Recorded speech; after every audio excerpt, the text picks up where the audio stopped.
Las duras cadenas del pecado. Trama principal. En Puebla, México, un grupo de personas vive atrapado en las consecuencias del pecado, adicciones, resentimientos, corrupción y soledad. El pastor Mateo lucha por guiarlos hacia Cristo, mientras carga sus propias dudas sobre si su labor realmente transforma vidas. Subtrama. La historia de Diego, un joven rebelde atrapado en drogas y rencor contra su padre, refleja el precio más doloroso del pecado.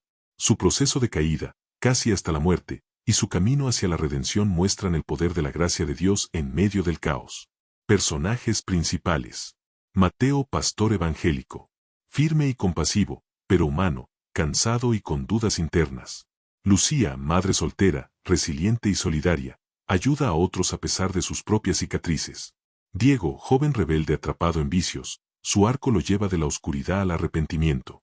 Ana, adolescente vulnerable, rechazada por su familia tras un error, busca aceptación y fe. Samuel, comerciante respetado en apariencia, pero consumido por culpas y corrupción pasada. Capítulo 1. Sombras en Puebla.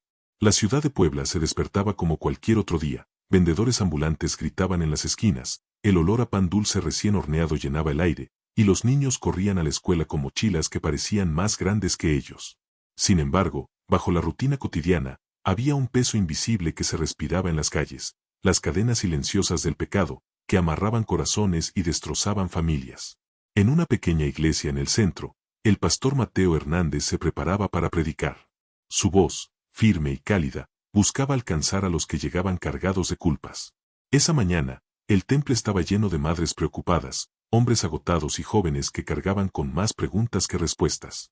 Hermanos, dijo Mateo desde el púlpito, levantando la Biblia con manos temblorosas, el pecado promete placer, pero su salario siempre es muerte.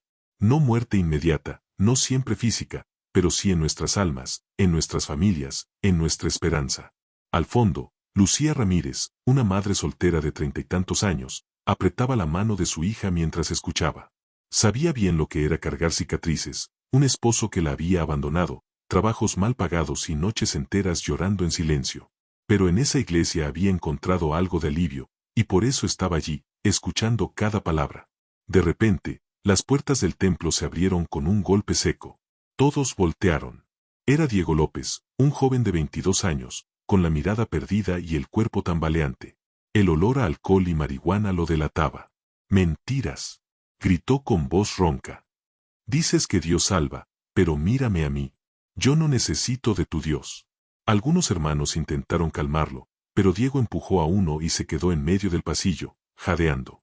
El pastor Mateo bajó lentamente del púlpito y se acercó. «Diego», dijo con suavidad, como quien habla a un hijo herido, «no vienes aquí por casualidad. Dios te trajo porque quiere librarte de esas cadenas». El joven rió con amargura. «¿Cadenas? Esto es lo único que me mantiene vivo», respondió mostrando la botella que llevaba en la mano. El silencio fue pesado. Lucía cerró los ojos y oró en voz baja, «Señor, ten misericordia». Al otro lado del salón, Ana Morales, una adolescente de 16 años, observaba con lágrimas contenidas. Había llegado a la iglesia buscando esperanza, pues en su casa todo era gritos y desprecio desde que quedó embarazada. Miraba a Diego y sentía que de algún modo sus historias se parecían, ambos perdidos, ambos rechazados. Mientras tanto, en un banco cercano, Samuel Ortega, un comerciante conocido en la ciudad, acomodaba nerviosamente su corbata. Nadie sospechaba que detrás de su sonrisa elegante se escondían negocios turbios y deudas que lo ahogaban. Escuchar a Diego lo inquietó, como si aquel muchacho estuviera gritando también su verdad. Mateo dio un paso más hacia Diego. «Hijo, no tienes que seguir así. Cristo puede romper esas cadenas». Los ojos de Diego se llenaron de furia y dolor. «Si Dios me amara, no me hubiera dejado solo cuando mi madre murió». Rugió, y arrojó la botella contra el suelo, que se rompió en 1000 pedazos. Un murmullo recorrió la iglesia. Mateo sintió un nudo en la garganta. Recordaba las noches en que él mismo había dudado de Dios, cuando pensaba que sus oraciones no llegaban al cielo. Pero allí estaba, frente a un joven al borde del abismo, y debía ser fuerte. «Diego», dijo con voz quebrada, «aunque no lo creas, Dios todavía te ama. Y yo también». El muchacho lo miró fijamente, con los ojos rojos y llenos de lágrimas contenidas. Luego, sin decir palabra, se dio media vuelta y salió tambaleándose hacia la calle. El silencio reinó en el templo. Mateo levantó la vista hacia la congregación. Oren por Diego, pidió. Oren, porque las cadenas del pecado son fuertes, pero más fuerte es el amor de Cristo. Esa noche, mientras cerraba la iglesia, Mateo no pudo contener las lágrimas. Caminó hasta el altar, se arrodilló y susurró con la voz rota. Señor, no lo sueltes. Aunque él corra, no lo dejes caer. Afuera, las luces de Puebla brillaban como si nada pasara. Pero en las sombras, varias vidas se preparaban para ser sacudidas por el peso del pecado, y por la esperanza de la redención. Gancho al capítulo 2. Esa misma madrugada, Diego se perdería en las calles oscuras de Puebla, rumbo a una noche que marcaría un antes y un después en su vida. Capítulo 2. Cadenas invisibles. La madrugada en Puebla caía fría y húmeda. Las luces de los bares y cantinas aún parpadeaban mientras grupos de jóvenes se perdían en el ruido de la música y el alcohol.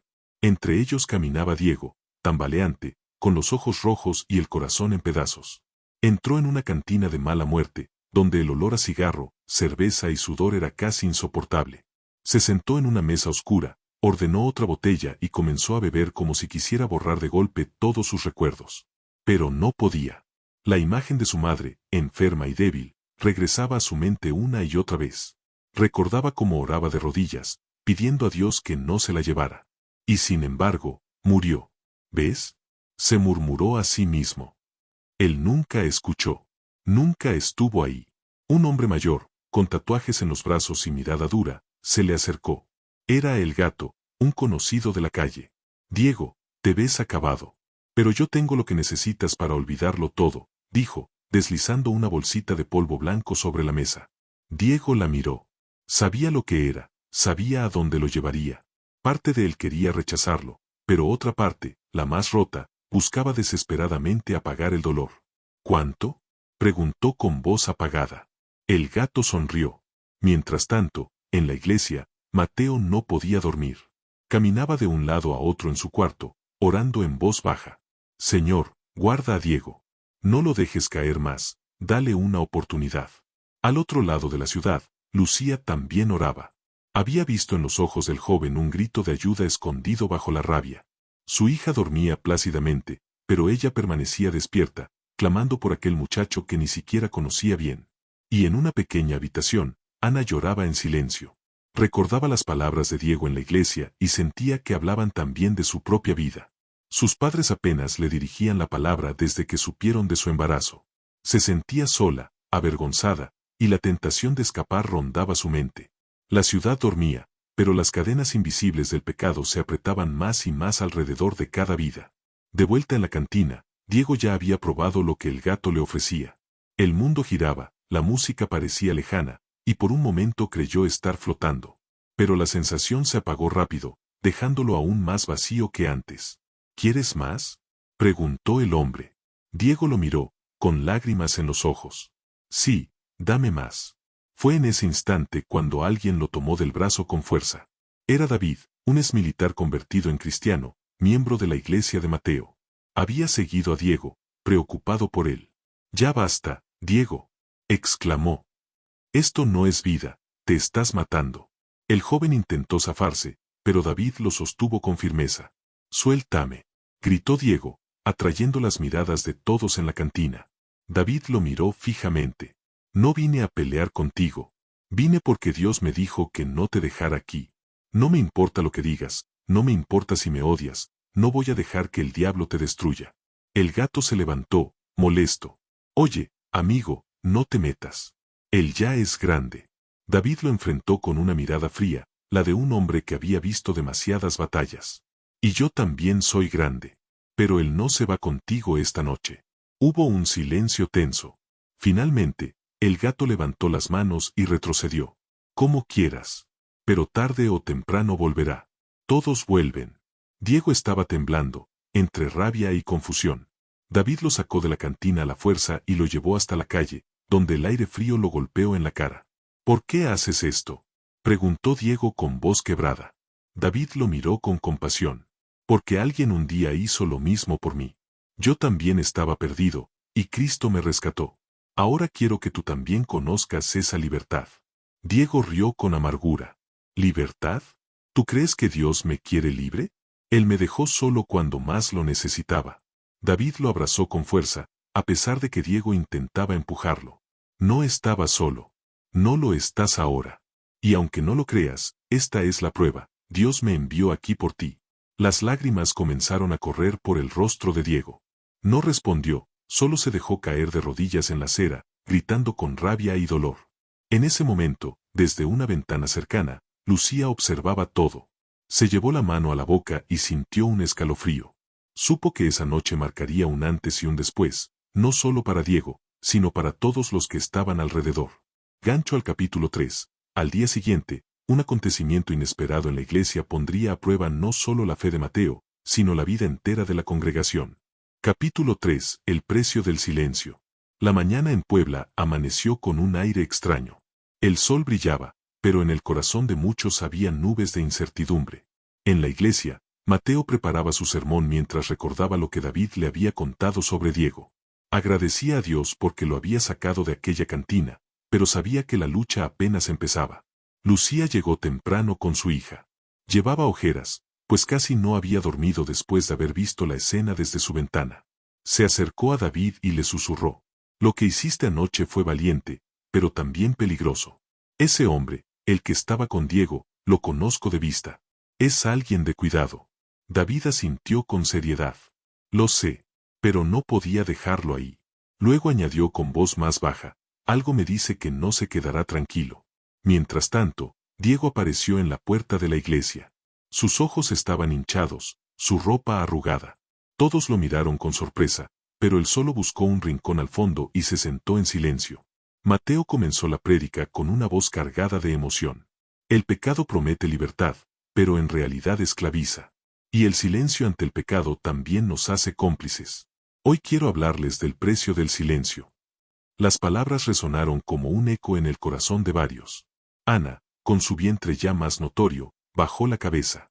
Nadie en la iglesia sabía oficialmente de su embarazo, y la vergüenza la estaba consumiendo.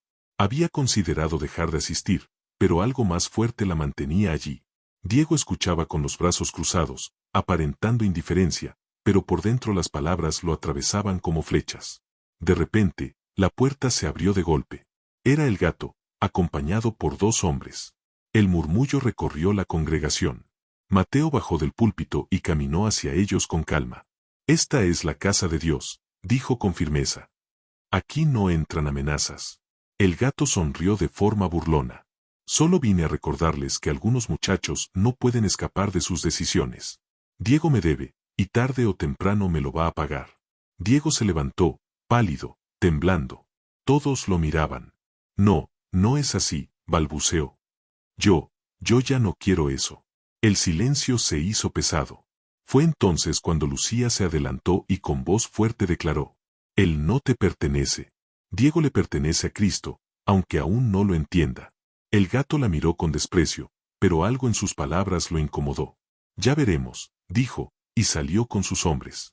El ambiente quedó cargado. Diego se hundió en el banco, con lágrimas contenidas. Mateo retomó la palabra. «¿Lo ven? El pecado no solo lastima a quien lo practica, también hiere a todos los que lo rodean. Y callar frente a él es permitir que siga destruyendo vidas». Después del servicio, Ana se acercó a Lucía, con la voz quebrada. «Yo también he guardado silencio. Estoy esperando un hijo y no sé qué hacer». Lucía la abrazó con ternura, mientras David y Mateo observaban en silencio. La verdad comenzaba a salir a la luz. Y cada confesión, aunque dolorosa, era también un paso hacia la libertad. Cursor blanco con forma de mano hacia la derecha, gancho al capítulo 4, pero las consecuencias no tardarían en llegar. Una noche oscura traería un golpe inesperado que pondría a prueba la fe de todos. Capítulo 4. La noche de las sombras. La noche en Puebla cayó con un silencio extraño, como si la ciudad entera contuviera la respiración. Después de la amenaza del gato, la iglesia permanecía en oración constante. Mateo había pedido a todos que se mantuvieran unidos, pero cada uno cargaba con sus propios temores. David no dejaba de vigilar las calles desde la ventana de la pequeña casa pastoral donde ahora vivía. La voz de su pasado militar lo mantenía alerta: «Nunca ignores una advertencia». Y lo que el gato había dicho era más que una advertencia, era una sentencia. Lucía, mientras tanto, había invitado a Ana a pasar la noche con ella y su hija, temiendo que la joven pudiera hacer una locura en su desesperación. Ana aceptó con gratitud, aunque con lágrimas constantes. No sé qué va a hacer de mí, Lucía, confesó entre sollozos. Todos me van a juzgar cuando sepan la verdad. Lucía le acarició el cabello como si fuera su hermana menor. El dolor del pecado es real, Ana, pero no es eterno. Cristo sana, restaura y da nuevas oportunidades.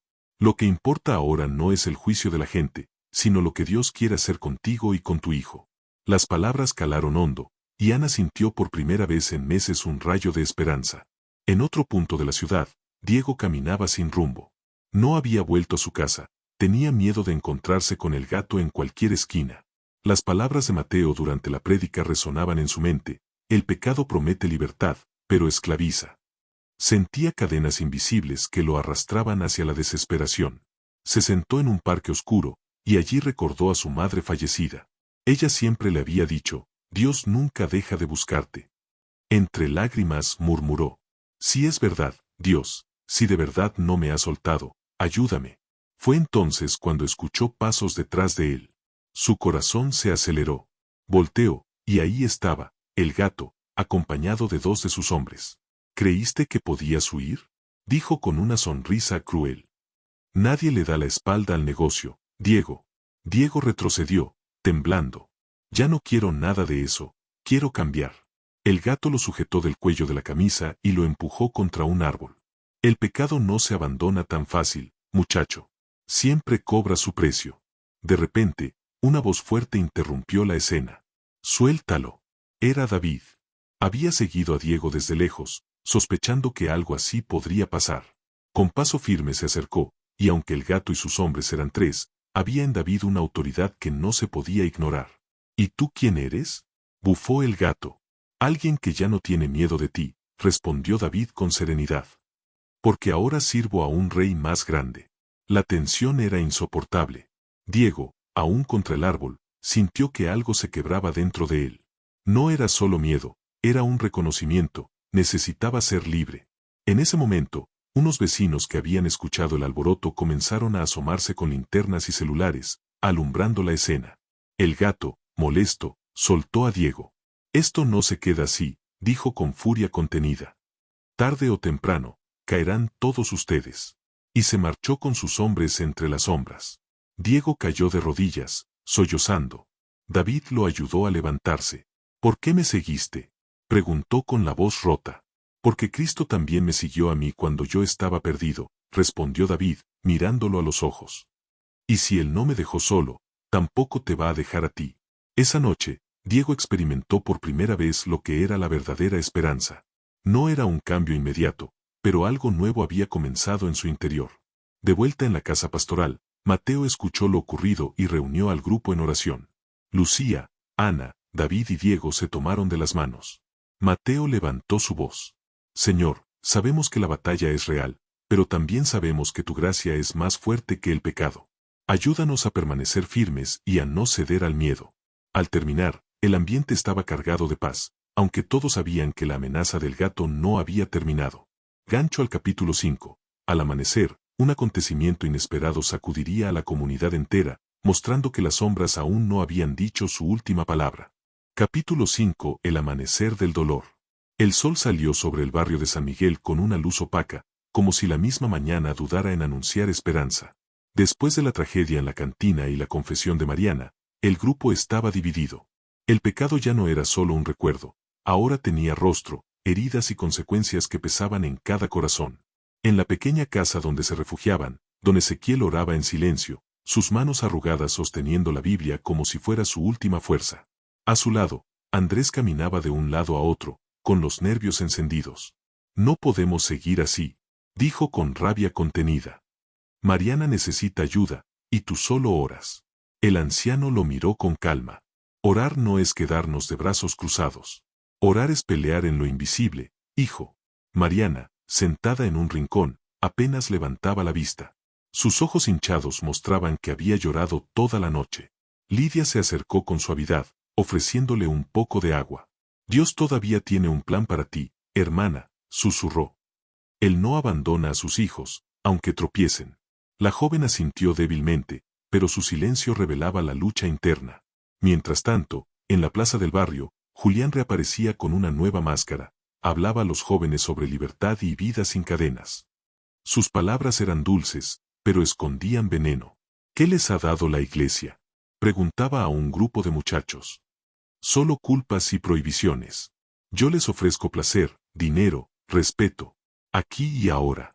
Entre los oyentes estaba Tomás, un joven amigo de Andrés. Dudaba entre seguir la voz fuerte de Julián o permanecer fiel a lo poco que conocía de la fe. De regreso en la casa, la tensión crecía. Rafael entró bruscamente, con los puños cerrados. Ya basta. Ese Julián sigue destruyendo a los nuestros. Si nadie lo enfrenta, yo lo haré. Andrés lo detuvo. No es con violencia. Esa es su arma, no la nuestra. Pero Rafael estaba cegado por la rabia. La herida de ver a Mariana caer en la trampa de Julián ardía en su pecho. Don Ezequiel levantó la voz, firme como nunca antes. El pecado no se vence con más pecado. La única arma que tenemos es la verdad. Y la verdad es Cristo. El silencio llenó la sala. Mariana levantó la vista y, con lágrimas nuevas, murmuró: si Dios puede perdonarme, yo quiero volver. Aquella confesión trajo un rayo de esperanza. Pero afuera, en la plaza, Julián ganaba terreno, y cada palabra suya arrastraba a más jóvenes. El amanecer de aquel día trajo dolor, pero también una chispa de decisión. La batalla ya no era solo personal, era por toda la comunidad. Gancho para el próximo capítulo. El grupo decide enfrentar a Julián con la verdad del Evangelio, pero la confrontación traerá un giro inesperado que pondrá a prueba la fe de todos. Capítulo 6. La confrontación.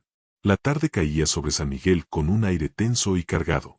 Los rumores de Julián y su influencia sobre los jóvenes se habían multiplicado. Cada calle parecía susurrar peligro y engaño. El grupo de creyentes, liderado por don Ezequiel y Andrés, decidió actuar antes de que más almas cayeran en la trampa del pecado. No podemos esperar más, dijo Rafael, con la mirada ardiente. Él sigue manipulando a los chicos, destruyendo familias. Debemos detenerlo ahora. Don Ezequiel asintió lentamente, con el corazón apesadumbrado. Recuerden, nuestra lucha no es con hombres, sino con las fuerzas que los guían. Debemos hablar con verdad, pero con amor. Mariana, todavía temblando por las heridas emocionales de días anteriores, sostuvo la mano de Rafael. No dejemos que la rabia nos guíe, susurró. Solo Dios puede cambiar corazones. El grupo avanzó hacia la plaza, donde Julián arengaba a los jóvenes. Su carisma era palpable, su voz resonaba con promesas de libertad y poder. Algunos de los oyentes lo vitoreaban, cegados por la ilusión. ¡Libertad!, gritaba Julián. Olviden las cadenas de la iglesia.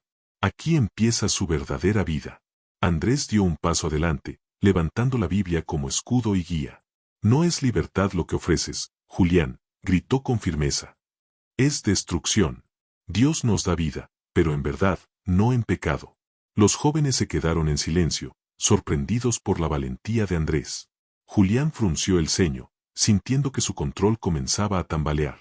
¿Y quién eres tú para juzgarme?, respondió, con ira creciente. Nadie te pidió que te metas en esto. Rafael dio un paso más, la rabia contenida transformándose en determinación. No somos tus enemigos, Julián. Queremos que vivas, que no destruyas lo que Dios ha puesto en ti. Es tiempo de arrepentimiento. Una pausa se extendió sobre la plaza. Don Ezequiel levantó su voz, resonando como un eco antiguo. El pecado trae dolor, Julián. Mira a tu alrededor. Cada lágrima, cada alma perdida, es consecuencia de las decisiones que tomaste. Pero hay perdón, si lo aceptas. Julián titubeó por un instante, su fachada de seguridad quebrándose. Algunos jóvenes comenzaron a mirarlo con dudas. En ese momento, un grito desgarrador cortó el aire. Un grupo de chicos, engañados por Julián, había provocado un accidente menor en la plaza. Entre el caos, uno de ellos quedó herido.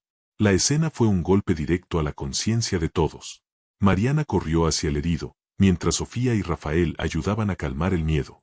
Julián, enfrentado con las consecuencias de su manipulación, retrocedió, por primera vez visiblemente humano. Yo no quise, balbuceó. Andrés bajó la Biblia, pero mantuvo la mirada firme. No es tarde para volver a Dios. Solo Él puede limpiar tu corazón y restaurar lo que se ha perdido. El silencio se adueñó de la plaza. La confrontación había dejado marcas profundas, pero también sembrado semillas de arrepentimiento. El grupo comprendió que la batalla contra el pecado no era instantánea, requeriría paciencia, oración y ejemplo constante. Campana. Punto de virada. El enfrentamiento revela que incluso los más fuertes en el pecado pueden comenzar un camino de arrepentimiento. Pero Julián, aunque tocado, no había terminado de decidir, dejando a todos en tensión sobre lo que ocurriría después. Gancho para el próximo capítulo. El arrepentimiento de Julián y la restauración de los jóvenes será puesto a prueba por un evento inesperado que desafiará la fe y unidad del grupo. Capítulo 7. La redención y prueba final. El amanecer llegó con un cielo gris y pesado sobre San Miguel. La confrontación de la plaza había dejado cicatrices visibles y ocultas, jóvenes confundidos, familias temerosas, y Julián, con el corazón tambaleante, enfrentando la realidad de sus actos. La comunidad creyente sabía que aún quedaba la prueba más grande, demostrar que el poder de Dios puede vencer el pecado arraigado. Don Ezequiel reunió al grupo en la iglesia. Las velas parpadeaban, lanzando sombras danzantes sobre los rostros cansados pero decididos. Hoy enfrentaremos no solo lo que Julián hizo, sino los miedos y dudas que todos cargamos, dijo con voz firme. La verdadera redención requiere fe activa. Rafael, todavía impactado por la confrontación, respiró profundo. Si vamos a ayudarlo, debemos ser pacientes y fuertes. No podemos dejarnos vencer por la ira. Mariana sostuvo la mano de Julián, quien estaba al borde de las lágrimas. Dios aún te ama, susurró. Puedes cambiar. Solo confía y acepta su perdón. Julián bajó la cabeza, y por un momento, parecía que la luz de la fe comenzaba a penetrar su corazón endurecido. Sin embargo, la prueba final se acercaba. Un incendio repentino en la vecindad cercana atrapó a varias familias, incluyendo a algunos jóvenes que habían seguido sus consejos. Dios nos llama a actuar ahora, gritó Andrés, tomando la delantera. No podemos esperar, ni podemos dudar. El grupo corrió hacia la zona del desastre. Rafael y Julián, lado a lado, levantaban escombros y rescataban a los atrapados.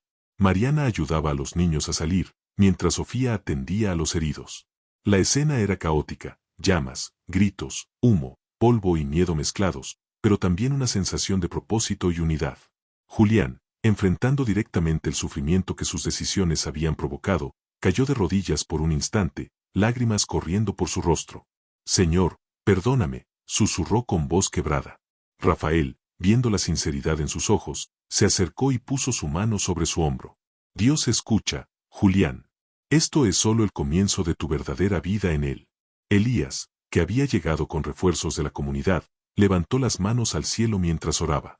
Padre, fortalece la fe de los que luchan, sana los corazones quebrantados, y muestra tu poder sobre el pecado y la oscuridad. Las llamas comenzaron a ceder, casi como si una fuerza invisible guiara la protección de los inocentes. Las familias rescatadas abrazaban a los suyos, con lágrimas de alivio y gratitud. Julián, transformado por la experiencia, ayudaba a los más débiles, demostrando que el arrepentimiento auténtico se manifiesta en acciones. Mariana, mirando la escena, susurró. El dolor no desaparece, pero la fe y el amor de Dios nos dan fuerza para superarlo. El grupo entero comprendió que la prueba final no era solo sobre salvar vidas, sino sobre demostrar que incluso los más perdidos pueden encontrar redención en Cristo. Cada corazón tocado por la fe crecía en fuerza, esperanza y compromiso. Campana clímax. El pecado y sus consecuencias habían sido confrontados. Julián había dado el primer paso hacia la verdadera redención. La comunidad, unida en oración y acción, demostró que la fe práctica y el amor fraternal pueden vencer incluso los errores más graves. Gancho para el próximo capítulo.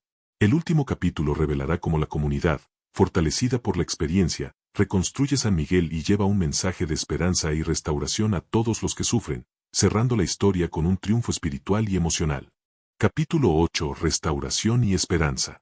El sol se alzaba sobre San Miguel, iluminando calles marcadas por el desastre, pero también por la determinación de sus habitantes. La comunidad, aunque cansada, se movía con un propósito renovado, reconstruir no solo los hogares, sino también los corazones y la fe de cada persona. Don Ezequiel caminaba entre los vecinos, ofreciendo palabras de ánimo y dirección. Hemos visto el dolor, pero también la fuerza de Dios actuando entre nosotros. Cada uno que hoy reconstruye, no solo levanta paredes, sino esperanza. Rafael, ahora transformado, coordinaba grupos de jóvenes que limpiaban escombros y reparaban techos. Su incredulidad se había convertido en liderazgo y servicio, un testimonio vivo de que la fe puede cambiar vidas. No se trata solo de reconstruir la ciudad, decía. Se trata de mostrar que la fe y el amor son más fuertes que cualquier adversidad. Mariana ayudaba a los niños a retomar la rutina, jugando y enseñando pequeñas oraciones mientras sonreían entre ruinas y polvo. Su curiosidad e inocencia se habían convertido en un faro de esperanza para todos los que la rodeaban. Miren, Dios nos da otra oportunidad cada día, les decía. Cada risa es un regalo. Sofía trabajaba incansable, atendiendo a los heridos y asegurando que nadie fuera olvidado. Su compasión irradiaba, y muchos vecinos comenzaron a unirse a su labor, entendiendo que el servicio es un acto de fe en acción. Esto es lo que nos hace fuertes, murmuró a Rafael. Ayudar es creer, creer es vivir. Julián, completamente transformado, ahora ayudaba sin descanso. Cada acción, cada gesto, era un recordatorio de que incluso el pecado más profundo puede ser redimido por la gracia de Dios. Su arrepentimiento se había convertido en acción, y su ejemplo inspiraba a otros a cambiar. El grupo se reunió frente a la iglesia reconstruida parcialmente. Don Ezequiel levantó las manos en oración mientras la comunidad se unía en un clamor de agradecimiento. Señor, gracias por mostrarnos que incluso en medio del dolor y el pecado, tu amor nos sostiene y nos da fuerza. Que nunca olvidemos esta lección y que siempre seamos instrumentos de tu paz. Un arco iris apareció sobre la ciudad, extendiéndose como símbolo de promesa y renovación. Los vecinos, hombres y mujeres de todas las edades, se miraban con sonrisas y lágrimas, reconociendo que San Miguel no era solo un lugar físico, sino un reflejo del poder transformador de Dios en sus vidas. Rafael miró a Julián y dijo: Nunca pensé que vería este día. Tu transformación nos recuerda que Dios siempre da una segunda oportunidad. Mariana agregó, sonriendo. Y no solo a nosotros, sino a todos los que confían en Él. Cada acción de amor y servicio es un milagro diario. Don Ezequiel cerró los ojos, sintiendo el viento sobre su rostro y el murmullo de la ciudad renacida. Hemos sobrevivido al dolor, enfrentado el pecado y visto la restauración. Esto no es el final, sino el comienzo de una vida plena en Dios. Mensaje final. San Miguel se convirtió en testigo del poder restaurador de Dios. Las pruebas, el dolor y las pérdidas habían enseñado a la comunidad que la fe activa, el amor al prójimo y la redención verdadera siempre triunfan sobre el pecado y la adversidad. Cada corazón abierto a Dios se convirtió en instrumento de su milagro, demostrando que la verdadera esperanza siempre se encuentra en Él.